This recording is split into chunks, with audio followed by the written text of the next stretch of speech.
Казки на слушна.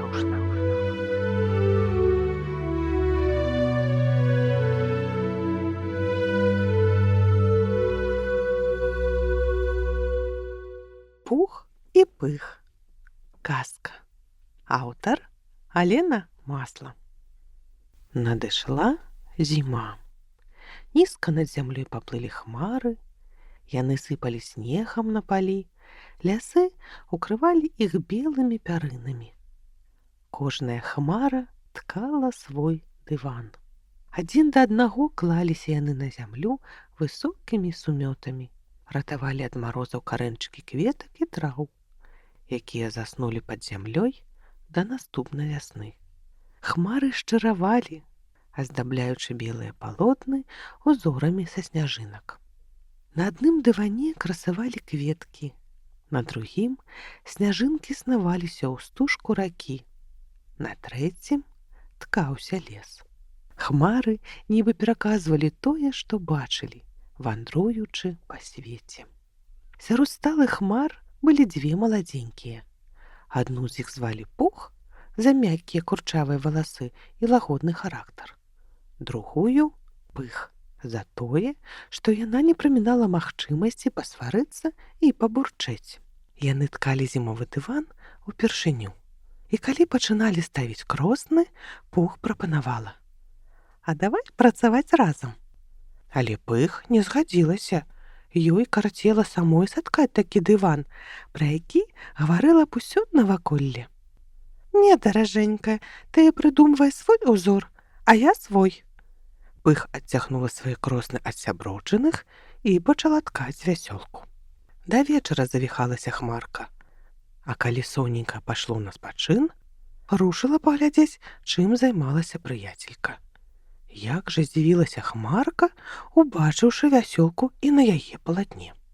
«Ты!» – закрычала Пых. «Падгледзела мой узор!» «І не падумала», – апраўдывалася Пух. «Проста мне ўспомніўся той дзень, калі мы гасцявалі ў вясёлкі».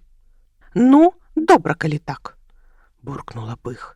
Але, прыйшоўшы дадому, кросна адцягнула яшчэ далей. З таго часу страціла Пых спакой. Гляне на сяброўчыны кросны, а там якраз тое, што надумвалася рабіць яна. Сварыцца хмарка, крыўдуе і не разумее, што летам яны разам вандравалі. І вось цяпер не могуць ніяк іх успаміны разбегчыся, размінуцца.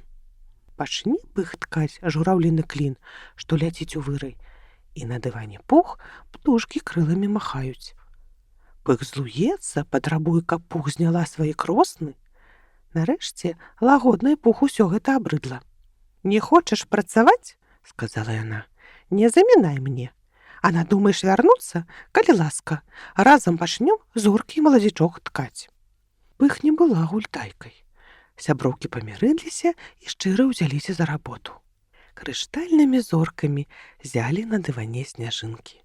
Суседкі хмары заглядвалі да іх, дзівіліся і хвалілі.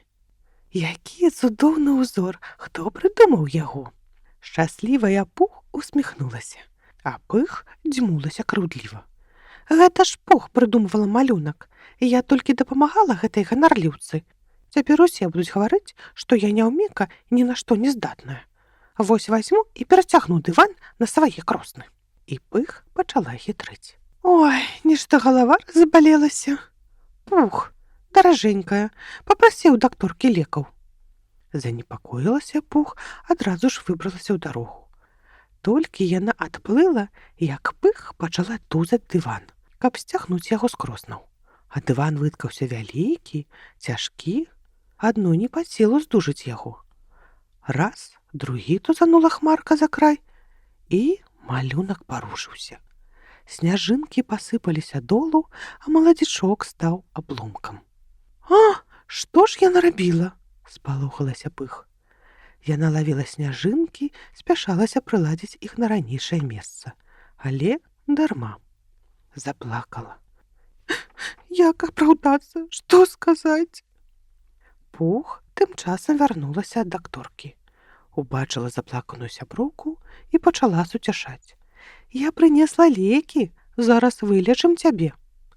Пых заплакала яшчэ мацней. Даруй мне, Пух, я благая, зайздросная хмарка.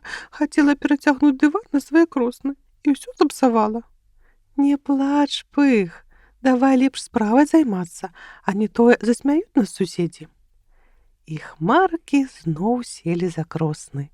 Спяшаліся, працавалі ўсю ноч, а раніцы на белым палатне зноў узялі зоркі і маладзічок. Сяброўкі асцярожна знялі дыван з кроснаў і заслалі ім лясную палянку. Да самай вясны ляжаў дыван сярод елак і соснаў. Калі прыгрэла сонейка, ператварыўся ў ручаінку. Пабегла ручаінка па лесе, расказваючы пра лескам, маладзенькай траўцы, дрэвам, пра сябровак Пух і Пых. Казка наслушна.